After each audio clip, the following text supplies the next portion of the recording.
Who are the dark goddesses and how can they aid us in our shadow work?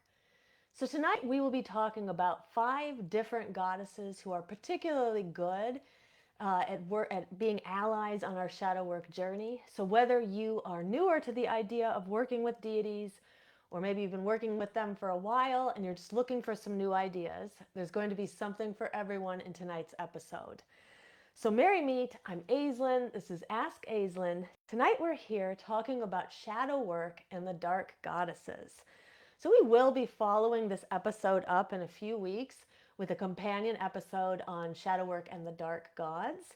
But for tonight, we're going to focus on the divine feminine and how it can aid us in that unconscious journey of facing the shadow self. So, merry meet to those joining us. Say hi in the chat and let us know if you're here live. As always, we have a Q&A at the end. You can leave questions about anything related to shadow work, energy work, or witchcraft, and I will be watching the feed as we go as well.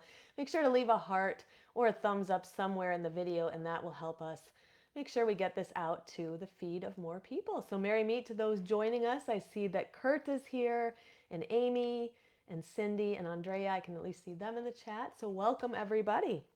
So we have a lot to talk about tonight. So I am going to go ahead and dive right in. But I also, before I begin, I do want to mention I have chosen five goddesses to talk about tonight. I anticipate actually having a second episode on dark goddesses in the future where I will talk about 5 more. And then, like I mentioned, I will also be doing an episode for the dark gods. If you work with any of these 5 deities that we're going to talk about tonight, we would love to hear from you, different ways that you work with them, offerings you give them. As always, what you say in the chat always helps people as much as what I say as well. Okay? And sharing your experiences can always be very, very valuable. So let us dive in. So I thought that the first thing that I would talk about, especially for those who are newer to all of this, is we're just going to talk briefly about what shadow work is, and then we will dive in and we'll discuss these 5 deities. So what is shadow work? In a nutshell, shadow work is the exploration of the unconscious aspects of the self. So at the very heart of shadow work, it's diving into your unconscious. It's figuring out what is there. It can help us better understand motivations that we might have, feelings that we might have, and reactions that we have. So if you have ever said, I don't know why I do that, or you say, it seems like my reaction just kind of comes out of nowhere. This is always an indication that there's probably something in the unconscious that is affecting you. And through your shadow work, you can determine eventually what that is. It frees you of that connection and allows you to then decide whether or not you react. So basically, what happens if we do not do our shadow work?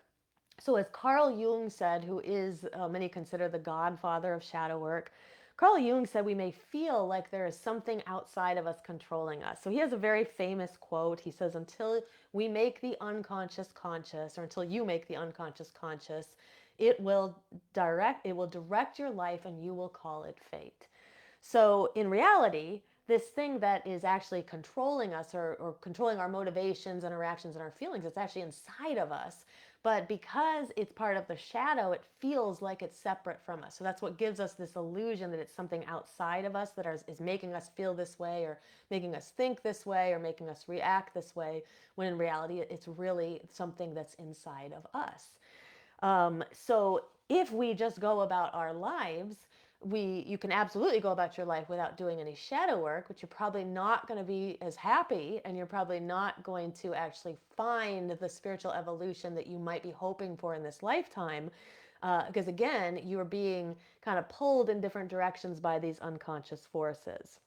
So these unconscious parts of us, they're hidden, they influence us, and like I said, they can feel as though they are external, but in reality, they're actually aspects of our own shadow, they're aspects of ourselves. And so until we can bring those out into the light, that is where we feel controlled, but that is where our shadow work comes in. So our shadow work is about bringing those things out into the light.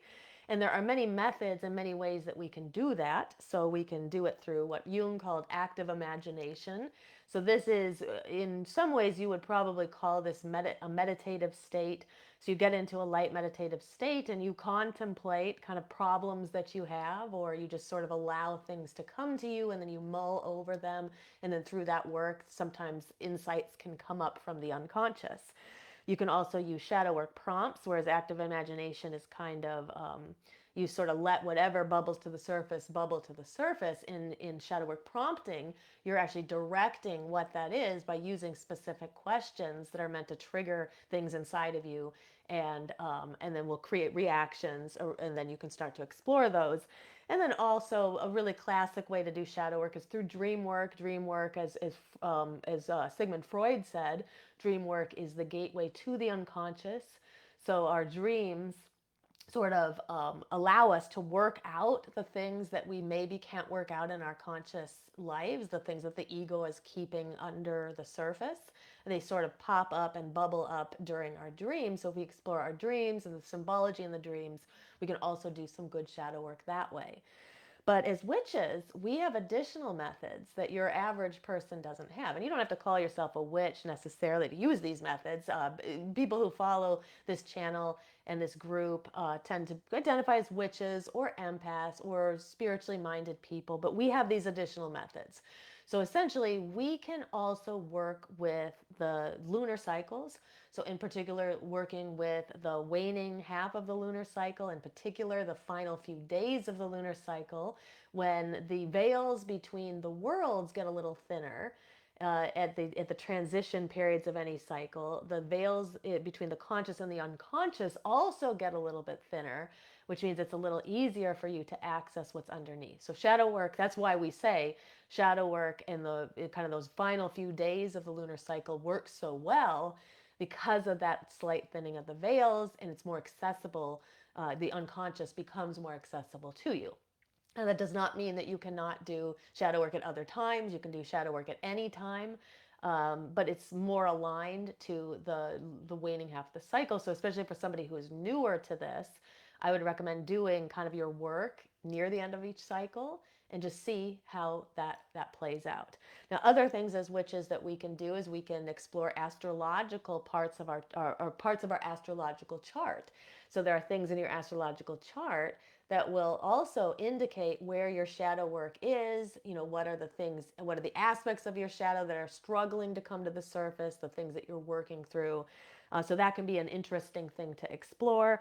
And then also working with the dark deities, which is what the rest of this episode is going to be about. In particular, tonight, 5 different dark goddesses. So a question that I get asked a lot is, what are dark goddesses? And what do we mean by dark? So sometimes people who don't know a lot about the path, or they're coming to it, they haven't been on it for very long, or they're newer to it, they think that we're talking about evil, bad stuff. So darkness, in a lot of ways, darkness is tied to the unconscious. It's tied to the unseen, to the hidden. There's very much that gets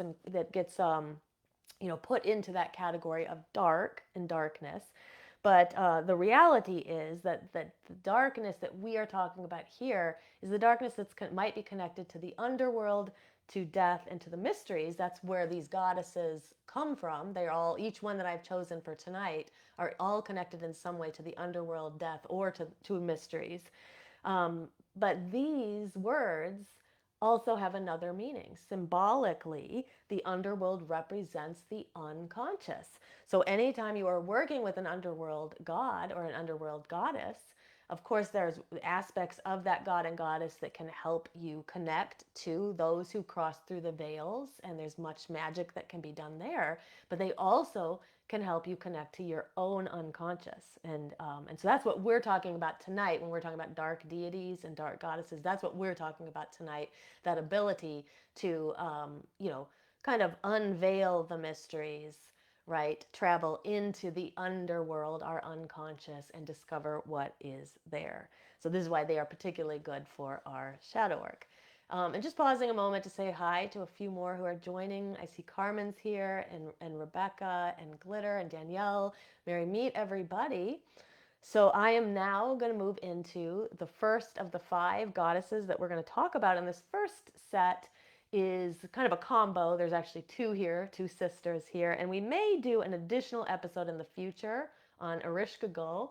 But right now we're going to be talking about Inanna and also her sister Ereshkigal and the story that gets woven around Inanna's descent into the underworld. Now, Inanna is a Mesopotamian goddess. She is a goddess of love, war, fertility, among other things, and she is often called the Queen of Heaven. Now, she is often associated with Aphrodite and also with Demeter and Persephone, so we can see ideas around this. So, the Queen of Heaven epithet and connecting to Aphrodite, also as sort of a queen of love and beauty. But Inanna's descent into the underworld also connects her to deities like Persephone, any goddess who travels down into the underworld for some reason. Now, the myths tell us that Inanna descended 2 times. 2 times she descended. So once she descended from heaven down onto earth. So that was her first descent. The Queen of Heaven comes to walk on the earth. And then her second descent is from earth into the underworld.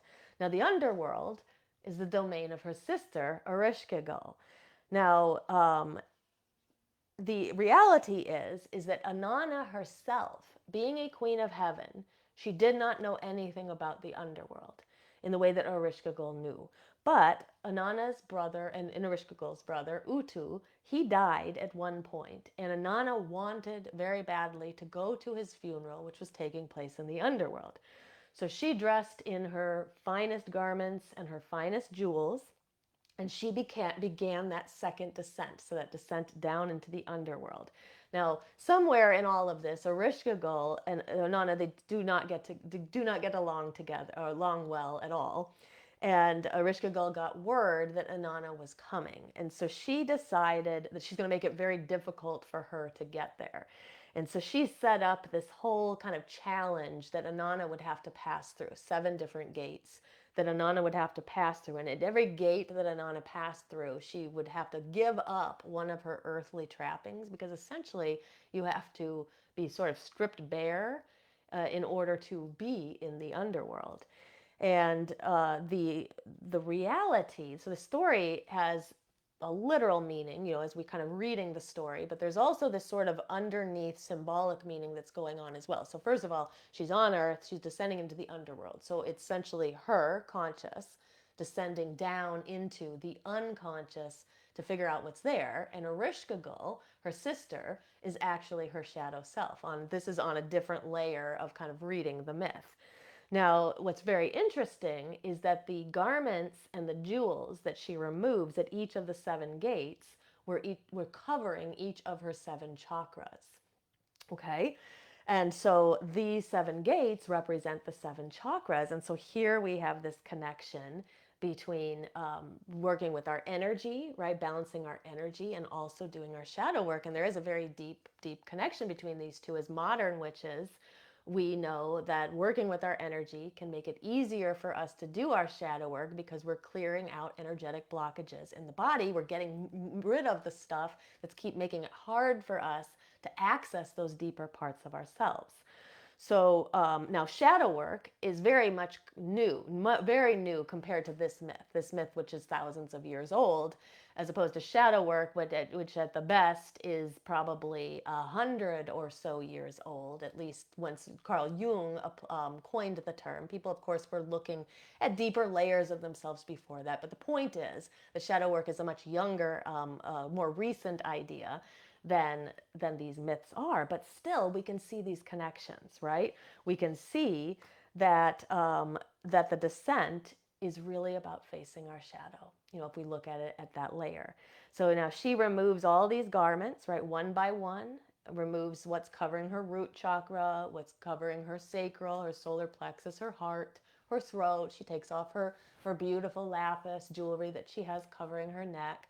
Eventually she takes off something that covers her third eye, and she has a veil that she takes off that was covering her crown. And now she's standing naked in the underworld, ready to meet her shadow, Ereshkigal.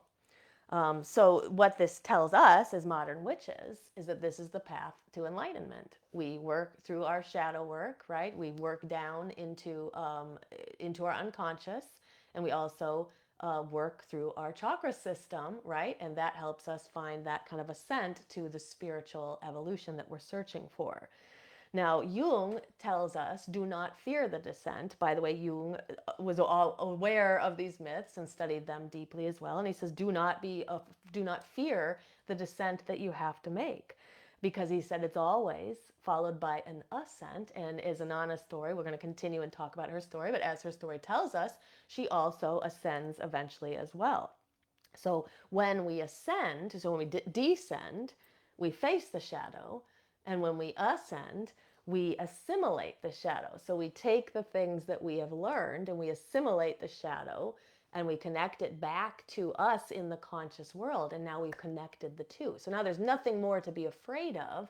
There's nothing more to fear outside of us, right? Because all of it's inside of us and we know how to fix that by doing our shadow work.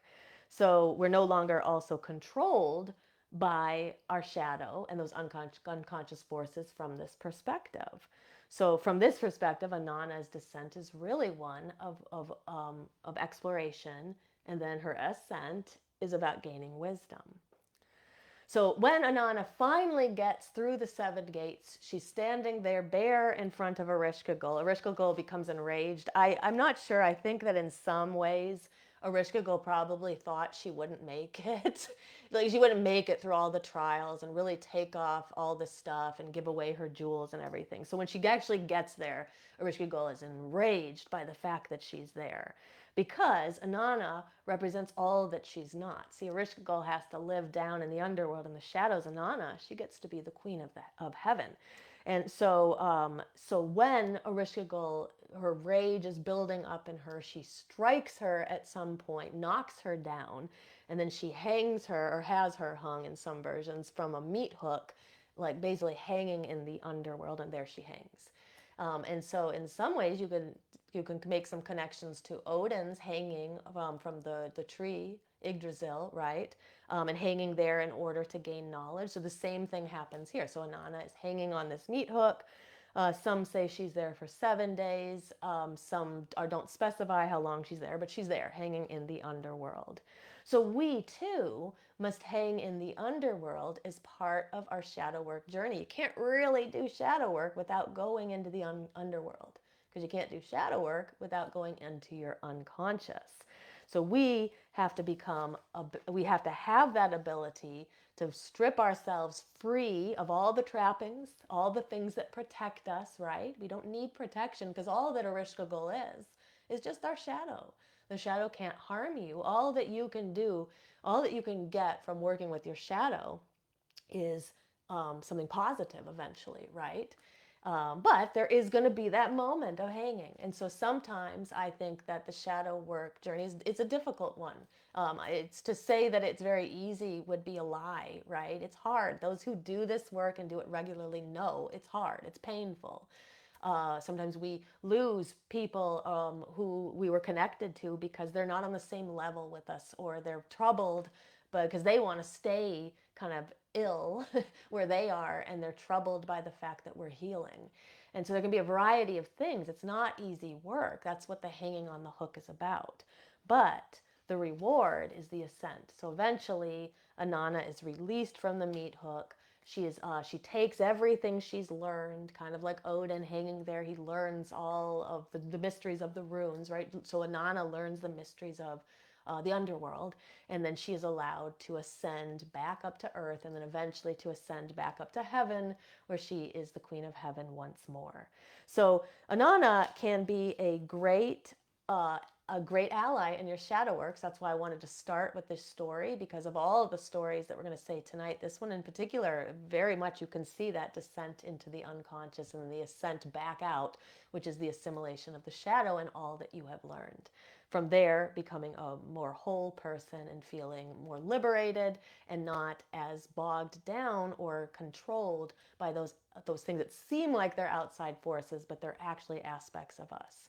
So if you would like to work with Inanna, what I recommend, and I'll talk at the end, I will talk a little bit about like in kind of general what to do next. If you've heard a deity today that you really want to work with, how would you go about that? But in particular, some symbols that you can work with that are connected to Inanna are the 8-pointed star, the lion, the dove, and the rose or the rosette. So like kind of the rosette symbol. Offerings to Inanna are honey, dates, frankincense, and myrrh. So these are never exhaustive lists. So what I recommend people do is if you really think Inanna is a goddess that's speaking to you, I would recommend Googling more about her or finding a book about Inanna or talking to somebody who works with Inanna. Learn as much about her as you can. Learn about Ereshkigal as well and do some research and kind of figure out like where could you work with her in your shadow work journey. Like I said, at the end, I will give you some kind of general ways that you could work with any of these deities, but with her, with these 5 that I'm going to specifically talk about, I would also kind of think about how you could work with those symbols and perhaps how you could make some offerings, at least start by making the offerings to these deities, and that begins your relationship with them.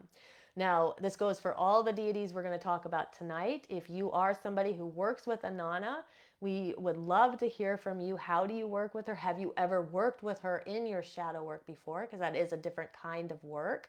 And then the other thing I should say is that any deity really can be used for shadow work. So if you have a patron or a patroness that you always work with and they're not on my lists and you don't really consider them like a dark god or goddess or a god or goddess of the underworld or mysteries or anything like that, they still can be good allies in your shadow work. So sometimes your patroness or your patron can be just as good as any of these. But I just wanted to do this episode because I want to give people some ideas of how you can incorporate different deities kind of into your practice and therefore into your shadow work. So Cindy, she said Hecate is one of her goddesses, and we are going to talk about Hecate tonight. And then Kurt said he read a book on Inanna that was pretty good. So share that here in the chat, and then for those who are like going to watch on YouTube later, I'll say the name of it. But yeah, people are always looking for good resources for sure. Okay, so let us, speaking of what Cindy just said, the next goddess I see here coming up is Hecate. So we are going to talk about Hecate now. Hecate is probably one of the most popular goddesses that I have come across in sort of modern witchcraft, at least like in the people that I hang around and in our membership. We have many people in our Shadow Seekers membership who work with Hecate. Our coven works with Hecate. The last several years, we've worked with Hecate at Beltane and at Samhain on those 2 opposite poles. This year, we did not work with Hecate at Beltane, but I will talk in a little bit about how we normally work with her. But she's a very popular goddess, and so I think this list would not be great without her on it. And so let's start by talking about Hecate, how we can work with her, particularly in our shadow work. Now, Hecate is a goddess of the crossroads and also a keeper of the keys. So many of these gods and goddesses have many epithets, different names that people called them by. So these are just a few of Hecate's many names. She is also a triple goddess, which means that she can appear in mother, maiden, mother, or crone form. Most of the time, for many people, she will appear in more of a crone form. But like I said, she could appear in any form. Now, at the crossroads, Hecate is particularly good at helping us make decisions. So you can actually go to the crossroads in a meditative state. So you could go to a crossroads physically, and you can leave offerings there. So a crossroads is just a place where 2 roads meet. And if you can find a space, and I think it can actually be more than 2 roads. Your typical crossroads is one road crossing another one. But even in some of our meditations with Hecate, we have like a road that breaks off into like 2 or 3 different paths. So it doesn't necessarily have to just be a perpendicular crossroads like that. But if you have a crossroads that you can go to physically, that is a nice way to work with her. Not everybody can do that. And so the crossroads can also be a metaphorical space. It can also be a space in your meditation. But at the crossroads, this is where you can learn, you can gain insight into decisions that you're trying to make. So you could go there and kind of think about the shadow, trying to work with your shadow to figure out why the decision is so hard. What are the pros and the cons of either side? Are there any things that are kind of veiled and are not able to be seen by you at this moment? Hecate can kind of unveil those things so you can see the truth behind any path that you might take on that crossroads. So that's just one of many ways that you could work with her in your shadow work. Her another one of her epithets, which I said earlier, which is the keeper of the keys. That means she also helps us open up the door to other realms, right? So opening up the door to aspects or memories that have been blocked to us. So a lot of what's going on in our unconscious is blocked to us. That's why it's in the unconscious. So somewhere along the line, your ego, your conscious mind decided that it was safer to keep this from you, these aspects of you, than to actually have them out in the open. But as the keeper of the keys, she can help open up those doors to the things that are being blocked. So if you are somebody who's like, feels like you're missing some memories, or you want to try to understand your childhood or things far back that you can't quite remember, she can be a good goddess to help you there. Now, because of her associations with the underworld, which again symbolically represents the unknown, the unconscious, and our shadow aspects, Hecate can help us find safe space to explore those things, to explore those hidden parts of ourselves. Now, Hecate is also considered a psychopomp. So a psychopomp is a deity that can easily pass between the worlds, between the veils.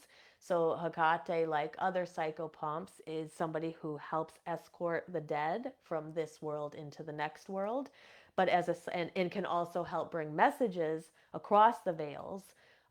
So most of the time when we think about a psychopomp, we're thinking about the dead, and we're thinking about the messages that they aid us in bringing from the dead. But another place where there is a veil is there's a veil between your unconscious and your conscious. And so she, as a psychopomp, can also help you cross over that veil and allow you to access the unconscious more easily. Now, I'll talk about how we have worked with her. So we have a ritual at Samhain, and I'm not sure if we will do it this year or not. We may wait until next year to do it, since we did not work with her at Beltane. But when we work with Hecate at Samhain, we mostly work with ancestors, or we work with something having to do with the crossroads. So people, we've done something where people have like kind of meditated on shadow aspects. So just like we're talking about here. But we've also done work where the crossroads allows us to kind of connect to our ancestors. Now at Beltane, the veil's also thin. So if you watched episode 137, which was last week, that was on Beltane, we talked a lot about the thinning of the veils. And so usually at this time of the year, we're thinking about the veils thinning, allowing us more access to like the fae folk, to nature spirits, to elementals, things like that. But anytime the veil's thin, the veil's thin. And so what we have done in the past 2 years with Hecate, is we do a ritual called the keys to the hidden realms. And so people have this opportunity to explore different realms, so explore a doorway that opens up to their past self, and then opening up a doorway to their future self, and opening up doorways I can't remember the 5 different doorways. I think one of them connects you to your higher self. One might connect you to the inner child. So there's just like various aspects of you. So you can see it's literally shadow work that we're doing in that ritual, because the doors are opening up to things that are in your unconscious, that aren't like there always in your conscious mind. So great ritual.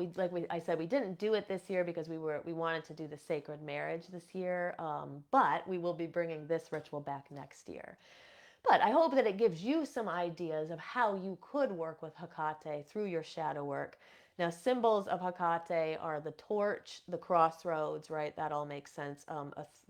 Any three-headed animals, in particular, a three-headed dog, which is often a companion of Hecate. Dogs in general are companions of her. And then, of course, the key is a great symbol of hers as well. So to work with her, you can meditate on these symbols. You can incorporate them into your rituals, into your altar. You can leave offerings of garlic, almonds, wine in particular, red wine, dark wine, grapes, dark chocolate. And I always say, if you are a bleeder who bleeds cyclically, you can always leave some of your menstrual blood, and blood in general can be an offering to any of these deities. Obviously, you do it safely, but that is an offering. It's an offering of you. But I personally offer my menstrual blood. There is a tradition of women offering their blood to the earth as a way to kind of bless the earth and bless its prosperity and fertility for the future. It can also be very protective to put it around the perimeter of your house. So just saying, it's not for everybody, but if you're somebody who can collect it, there's magic uses that you can use it with, and it can be a great offering to Hecate. So again, I will mention at the end, we'll talk about some kind of general ways to just work with deities, but this at least gets you started with some symbols and some offerings that you can begin if Hecate sounds like a deity that you're interested in. And again, like with Inanna, if you're interested in working with her, I would read what you could about her. Find books about her, talk to people who work with her, see what you can learn about her, and then that helps you get closer to her. All right, so that is Hecate. Okay, so I'm just going back to the chat.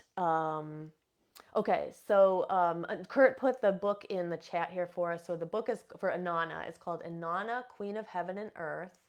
And he said her stories and hymns from Sumer by Diane Wolkstein and Samuel Noah Kramer. Okay, so Inanna, Queen of Heaven by Diane Wolkstein and Samuel Noah Kramer.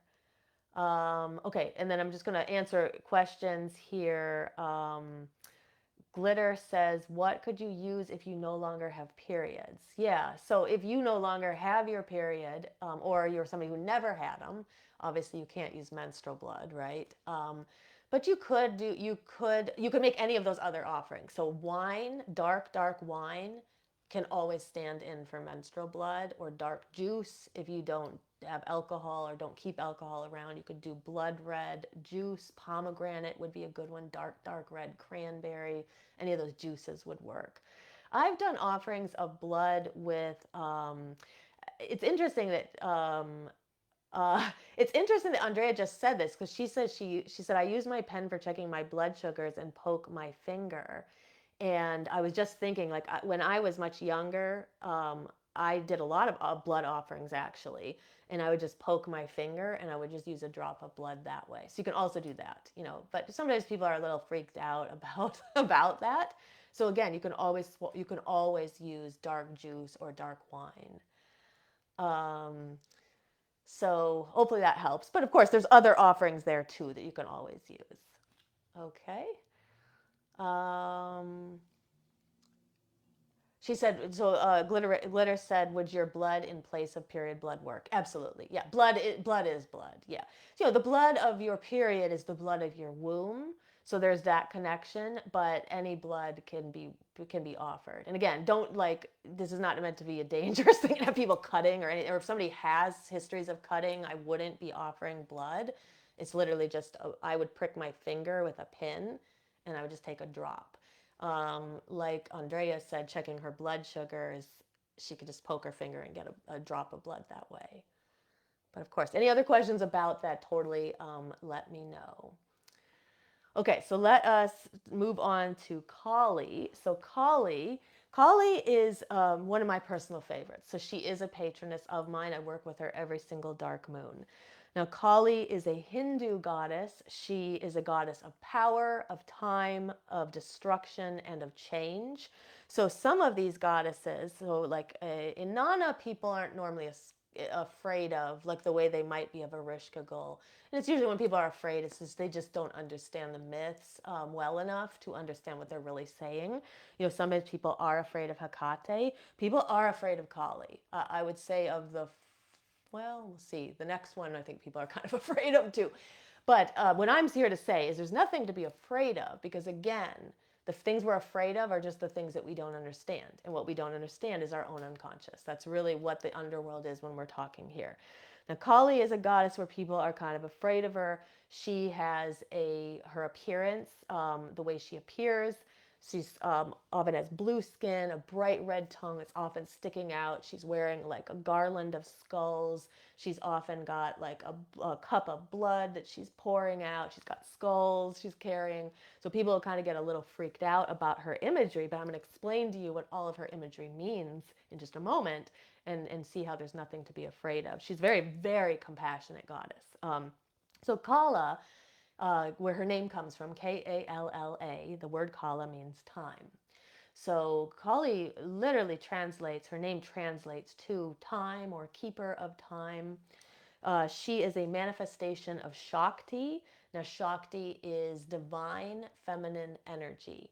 Now, I want to tell a story of Kali's origin, which actually explains to you a little bit more about Shakti. And then we will talk. I've got two stories about her I'm going to tell today, but let's talk about her origin. So there was a great battle between Shiva, Vishnu, Brahma, and the demon Raktabija. Now, Raktabija was like any demon. The demons were always fighting the gods, and you see this in some of the ancient literature. So during this time, like Raktabija had this quality that he had developed that made him a very terrible enemy of the gods. So the problem is that when the gods went to slay him or to hit him with a sword or a knife, and his blood fell to the earth, as soon as a drop of Raktabija's blood fell to the earth, a clone of Raktabija sprang up.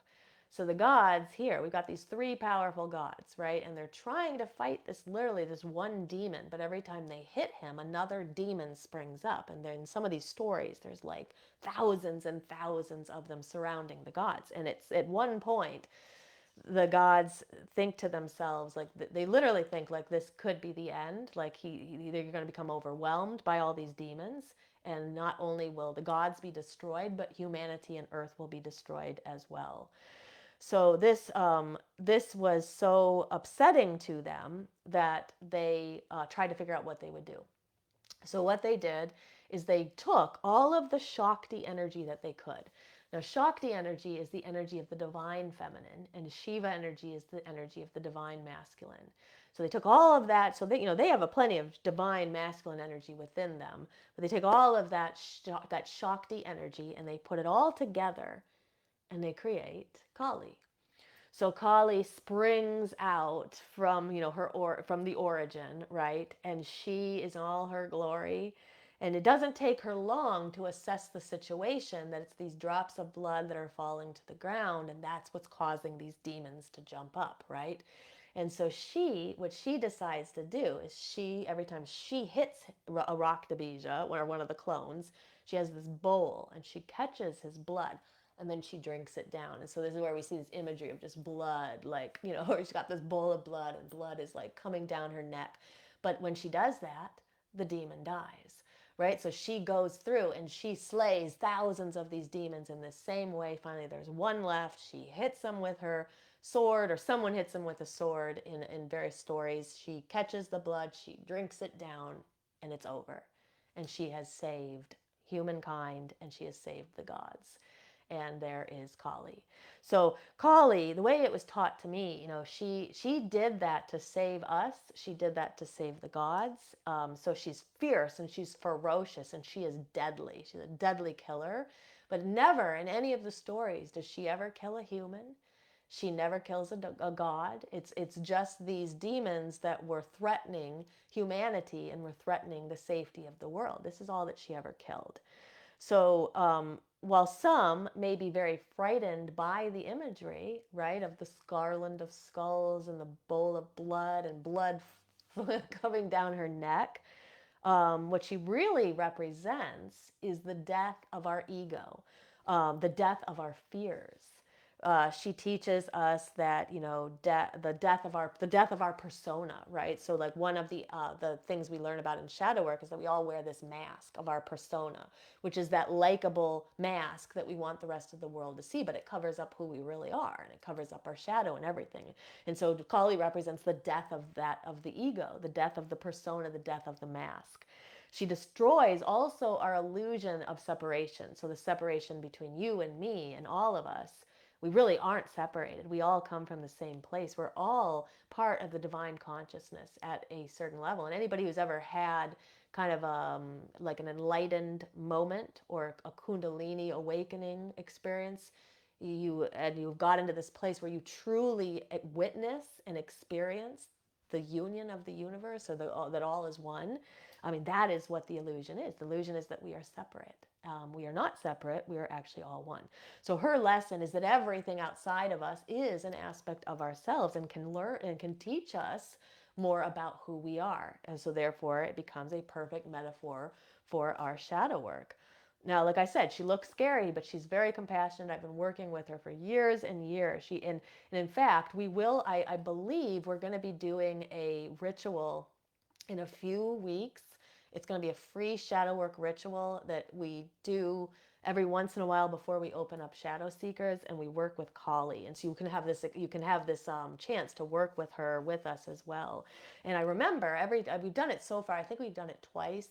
And I remember every time somebody says, "My God, how compassionate she was," when they kind of meditate with her and they meet her in that ritual. But again, she offers us liberation from our fears. She offers us, she shows us that fear is just an illusion, because again, the true self cannot be destroyed. It can't be destroyed. That really is the end realization of your shadow work. Is there's nothing to fear, because deep down, your true self, your higher self, that is never destroyed. It's always intact, and it's always whole, and it's always you, and it exists beyond this life, beyond this incarnation. So, imagine what it would feel like to totally be liberated from all your fears and really get that, right? So we could say it on the surface, oh yeah, I know we're all one, and I know that like my higher self, I know that my soul goes on, I know there's nothing to fear. We can say that, but to really experience it, that is the gift of Kali, of working with her. So if you want to work with her, then you can, like the other goddesses, here are some symbols that are connected to Kali. So garlands of skulls, she's often seen wearing that. A sword is a symbol of her outstretched tongue. So one way to connect to her is I always think lion's breath, and we'll be doing this at that shadow work ritual.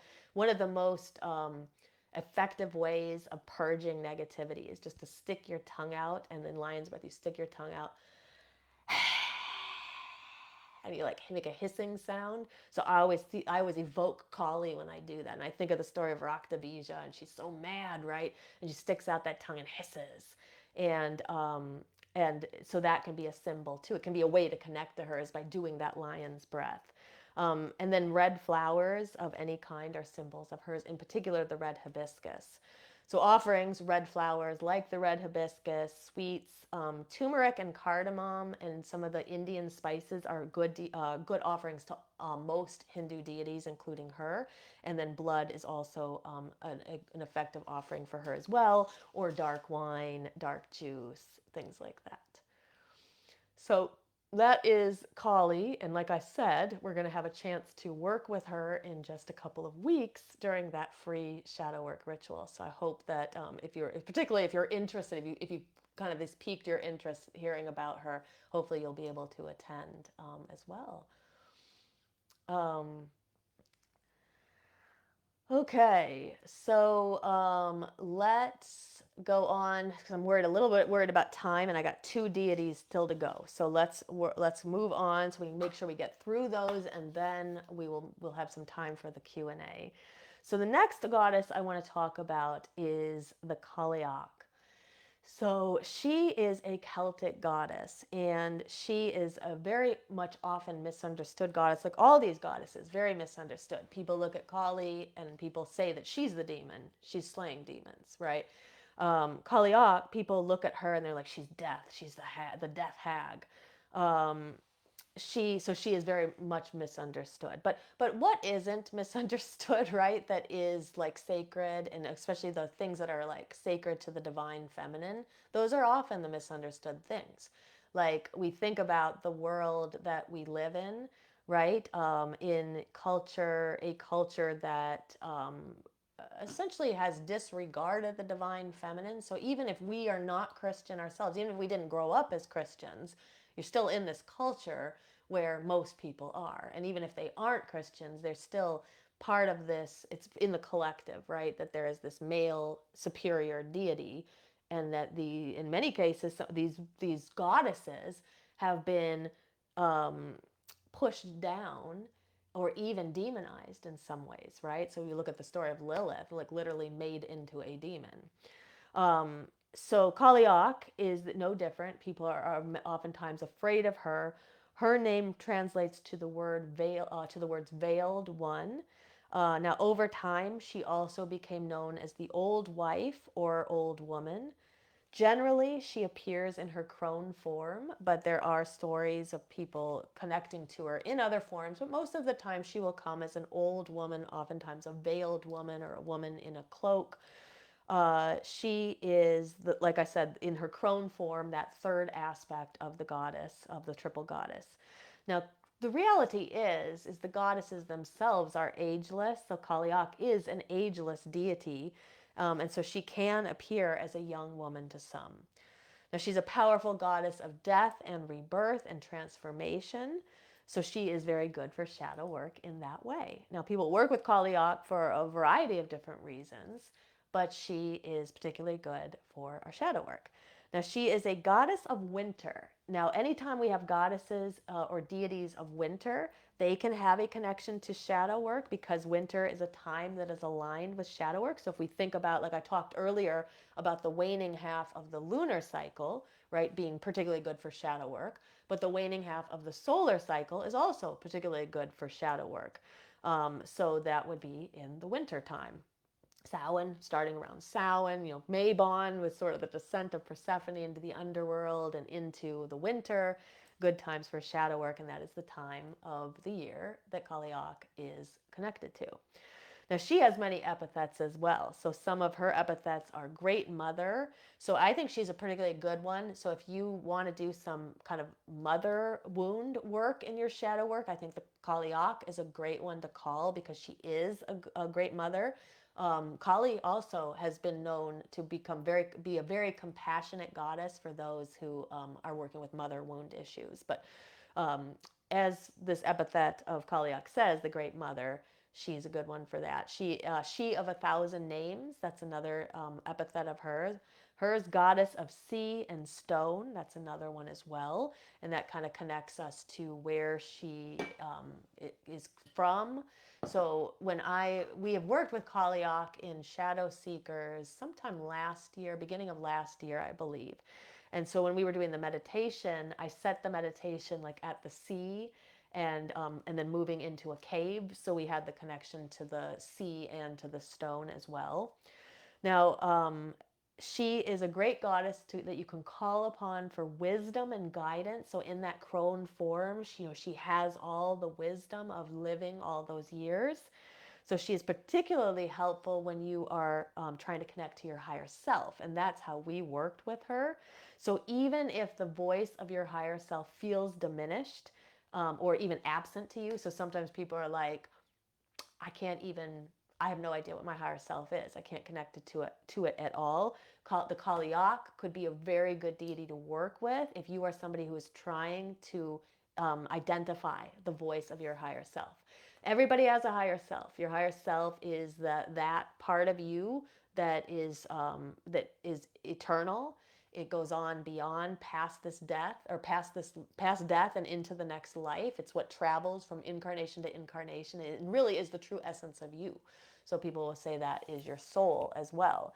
But you have the ability to connect to the higher self here in this while you are still incarnated here. And if you can learn to hear the higher self, then you are better able to know whether your decisions are aligned with the higher self or not. So sometimes when people are having trouble manifesting a life that they want, it could be because there's blockages, but it could also be that need to be removed, but it could also be because what you're trying to do isn't really aligned to the plan of this life.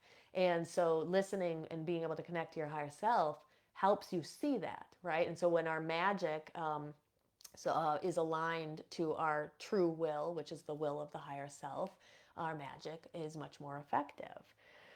So Cailleach can be great for anybody working with the higher self, but especially people who have had trouble in the past, who have never even, who have no, like I said, have literally no idea what that higher self sounds like.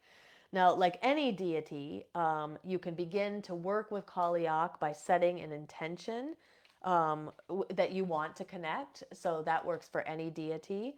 Now, as a goddess of the sea, she's particularly present at the ocean or around water. So going to the ocean, if you are able to, or going to a body of the water, she's already going to be present there. But again, like I said, you don't have to travel to the ocean. You can go to any body of water. Now, some offerings for the Cailleach are baked goods, sweets, hawthorn or blackberries, like winter berries, and also hagstones. So if you don't know what a hagstone is a stone that has a perfect hole in it, and it's not drilled by human hands. It's a stone that you find in nature that has a hole. So when you look through a hagstone, you actually can see out the other side. So if you have a hagstone, I particularly like when working with the Cailleach to kind of gaze through the hagstone and sort of begin my work by doing that. Now, other symbols of the Cailleach are the cauldron, owl, the staff, and the hammer. So that at least gets you started. And again, if you're hearing what I'm saying and you're like, that goddess sounds really interesting and like one I'd want to work with, then what you want to do is you want to do some research on the Cailleach. So because her name is a little harder, it might be hard to understand what the spelling would be. The other names are a little bit easier. But the Cailleach, the spelling is Callelleach. Okay, so if you want to look her up and do some further work, she's a really good one for because she's pretty much always in her crone aspect. She's a really good one for people who want to work with, who are kind of like, transitioning into those later stages of their lives, and they want to work with a goddess of wisdom. She's a great one, but she can be worked with people of all ages. Okay, last goddess of tonight is Cerridwen. Now, Cerridwen is a Welsh goddess. So I tried to bring in goddesses of different pantheons tonight. She is a Welsh goddess who is also a triple goddess, which means she has a crone aspect. And that's a lot of times what people are connecting to when they're connecting, for shadow work. Now, she's particularly associated with the phases of the moon and prophecy. So her cauldron is thought to be the cauldron of prophecy. So you gaze into the cauldron, or she stirs the cauldron, and out from the cauldron comes prophecy. She is also a shapeshifter, which means she's associated with life, with death, and with rebirth, and with transformation, as are all the shapeshifters. Now, she is a keeper of the cauldron of the underworld, which is the cauldron of transformation. So I love working with her in sort of meditation and imagining her with her cauldron, and what can I put into the cauldron, like what can I release to give to her, and then seeing what comes back out of the cauldron that's transformed, that comes back to me. Now, in many myths, it's said that she had two children, and I do think her myth is important to understand Cerridwen. So I'm going to tell a little bit about her myth. So about her this particular story of her myth. So she had these two children. They say a daughter and a son. Now her daughter was beautiful and kind and they said her son was ugly and mean. At least this is what the stories say. Now, Cerridwen decided to brew a potion so that she could help her son, to kind of give him the qualities that he would need to be better. But the deal is that this particular potion would take a year and a day to create. So she enlists a boy named Guyon to help her with this cauldron because with this potion in the cauldron, because essentially it had to be stirred, and I think she also wanted it to be guarded, but in particular it had to be constantly stirred. So she gets this boy Guyon, and so some of the myths say that he tried, like she tells him, please do not drink the cauldron, or drink the water and the potion in the cauldron. We've heard these stories before, right? And of course somebody always drinks it. So some of the stories say he was curious and he drank it. Other stories say, he was stirring it. Some of it kind of splashed on his hand. Without thinking, he licked it, and then he had taken in some of this potion. So as soon as he takes the sip of this potion, he can immediately see the past and the future, and he realizes that Cerridwen is going to seek his death. And so he freaks out. She kind of returns at this moment to where he is, and then he starts running and she starts chasing him. And so there's all these series of different stories that talk about like the transformations that they went through as she traveled. She's the predator and he's the prey. So they go through all these different pairs of predator and prey.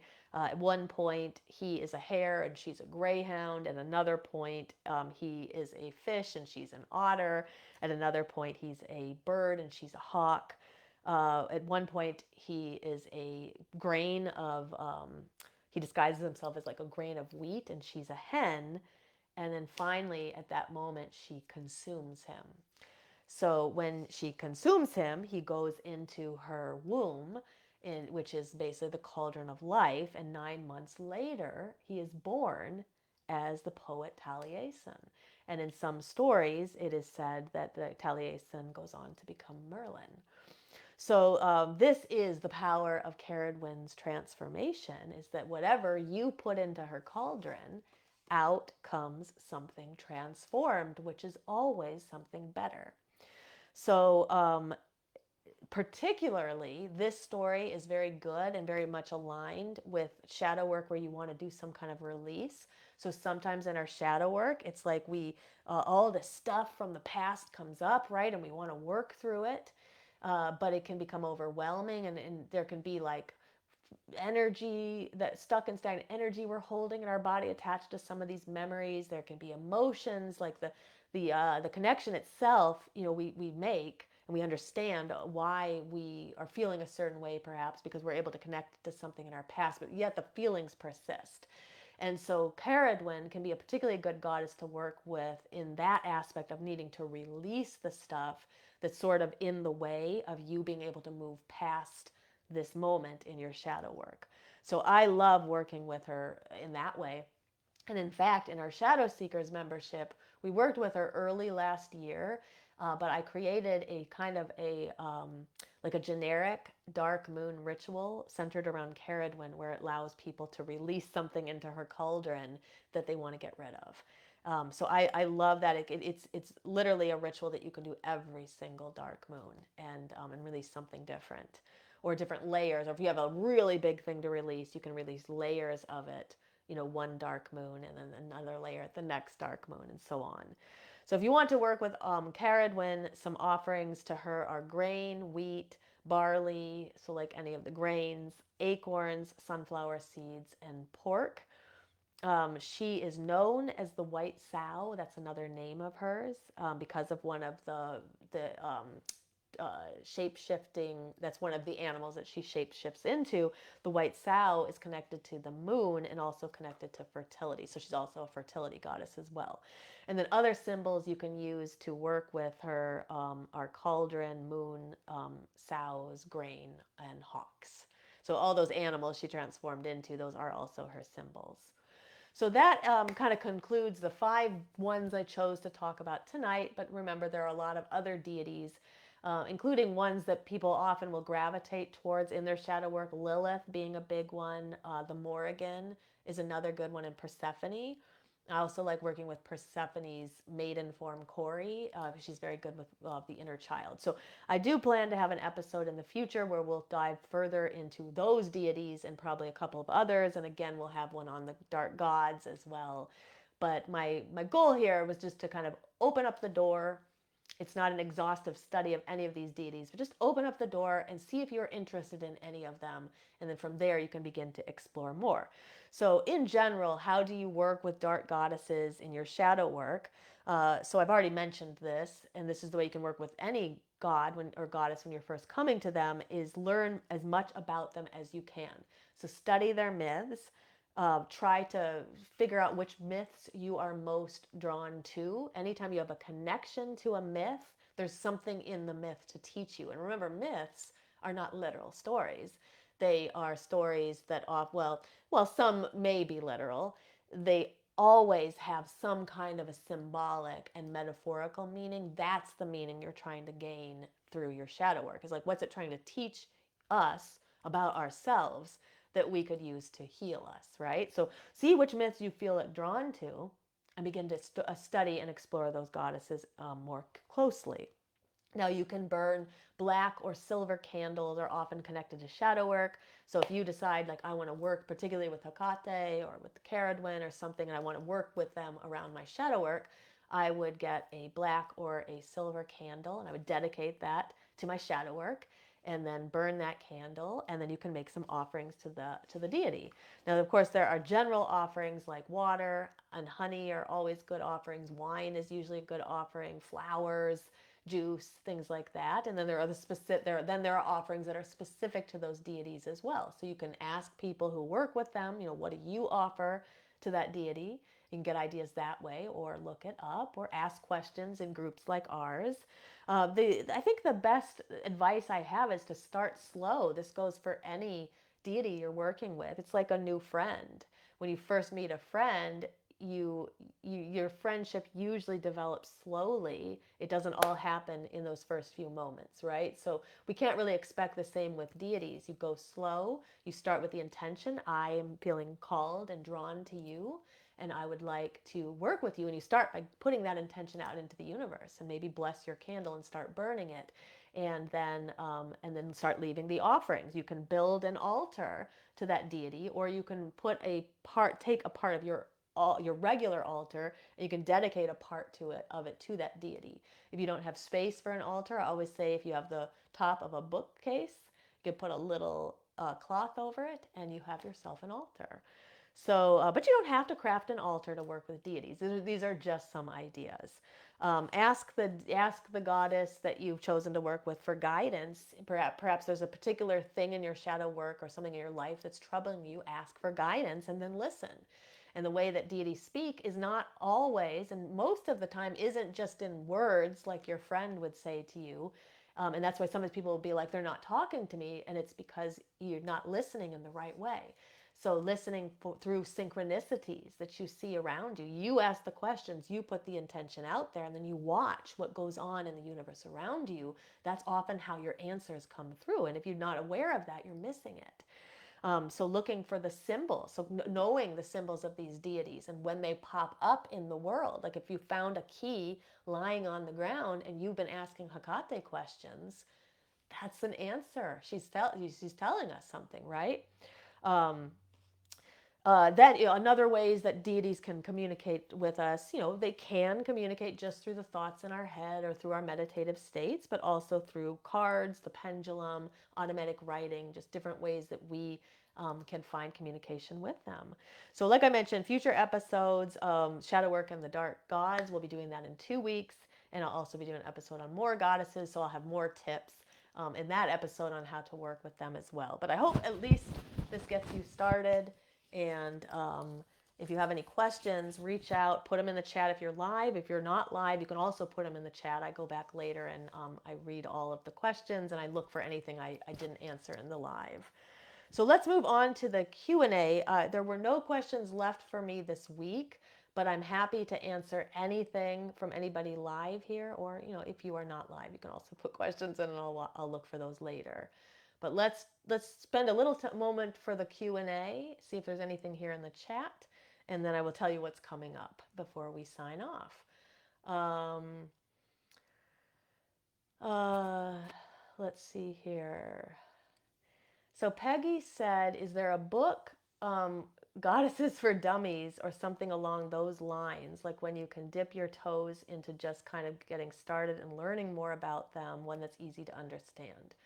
So one of the things I say is I will never recommend a book or something that I haven't personally used myself. So one of the books that I recommend is called The Witch's Goddess by Janet and Stuart Farrar.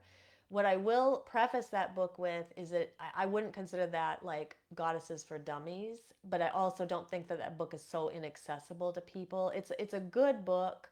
Um, but you'll see when, if you get it, you'll see it's not like necessarily just, it's not for dummies, it's not dumbed down or anything, but it does go through kind of like what is the triple goddess, what is the goddess, and then it's got chapters on many of the major goddesses. And then what I really love about that book is at the very end it has a like a glossary, and even if they didn't cover that goddess in the book, most goddesses, even like very little known ones, are in that glossary at the end. But that's the book that I would look at, like the Witch's Goddess by Janet and Stuart Farrar. And I see Kurt is recommending The Witch's God, so that is the companion book, and that one's just about gods. But there is a book on goddesses, which would be the one I would recommend in this episode. But the other way that I really learned about them is through, I think, like goddess decks. Like I had this, like a goddess oracle deck that I got 25 years ago or something. And I learned a lot about different goddesses just through having these decks. There's another deck that's called the Dark Goddess Tarot, which is very good. And you can learn about deities. You can learn about some of these dark goddesses that way. And then from there, I would start to explore. I would pick ones that I'm more drawn to. But that's what I would recommend. If anybody has any other books though that are you would recommend about learning about goddesses in general, that like it would be kind of not necessarily like dumbed down, but would be for more of a beginner, we would love to hear from you for sure. Um, Okay, so I don't see any other questions here, but if I missed anything, please put it in the chat, or anything you want to know. I'm going to let you know about what's coming up next. So on 5/13, which is next week, we have an episode on, we're going to continue our episodes of the chakras. And so I want to do an episode on how to balance your solar plexus. I really want to do that episode now because we're in the middle of Mabon season, and Mabon and Litha to me are very much connected to the solar plexus. So we're going to talk all about that. And then on 5/20, I'm planning to come back and do the shadow work and the dark gods episode. And then at some time in the future, I will follow this episode up with more goddesses. Because I know of all the different topics I talk about in these lives, our goddess and god episodes are very, very popular. So I want to make sure to do more of those since people are definitely interested in it.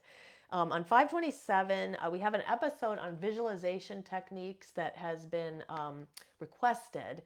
And I was going to do it this week, but as I started to go in and do the research for the episode, I realized I needed more time. I really want to do this episode really well. And so I want a little bit more time to research it. So I think we'll be doing it closer to the end of the month, but we are definitely still doing it. Now, our Demystifying Witchcraft course, which is my signature course on witchcraft, is coming out, opening up for the public in sometime in June. So look for that. And I believe that we'll be opening up by, I want to do a money magic ritual. And I'd like to do it sometime soon. So I think it may be kind of what we do that ritual, and then it will sort of open the doors to the course being open. But more information will come out about that. And then Shadow Seekers, our membership, which helps people explore and heal through shadow work and energy work and balancing chakras. That membership will be opening up in just a few months, or just a few weeks, I should say, at the end of May. And like I mentioned, we're going to be having a free ritual right before that. a shadow work ritual with Kali. So watch for more information on that. And of course, if you are somebody who's been waiting to join shadow work, or shadow seekers, I should say, or if if you watch these episodes and you're pretty interested in it, you can absolutely do shadow work on your own. But many people find it's beneficial to be part of a group where it's being done, and then they at least have other people that are doing it with them that they can connect to and get support from. And you also have the guidance of like, well, this is what we're working on this week, or this month, as opposed to just kind of being there in the sea of shadow work and not knowing what to focus on. The groups like ours can greatly help. So that membership will be opening up at the end of May in just a few weeks. All right, so if you are not already on our mailing list, I would recommend getting on our mailing list, and that way you won't miss any details about any of the like these free rituals coming up, or when our membership or our course figures comes out. So let me put this link in the chat here, and if you're watching back on YouTube, this link will be in the description of the video. When you sign up here, it puts you on our mailing list. You get our weekly mailings with tips on shadow work, energy work, and witchcraft. And there's always a link to the replay of our Ask Aislin video for the week. And you get the free Witch's Guide to Shadow Work as well. So check that out. Leave a heart or a thumbs up anywhere in the video, and that just helps us get this out to the feed of more people. And if you are not already subscribed to our Body Mind Witchcraft YouTube channel, make sure to subscribe and go back and watch some of our old videos. We're trying to get to 4,000 video view hours this year, and that will allow us to get monetized. Okay, so I'm going to sign off. This episode's already gone 10 minutes over, so I'm going to sign off for tonight, but I will see you all next week. And if I miss anything in the chat, I will go back and I will answer all of that very soon. All right, until next time, blessed be.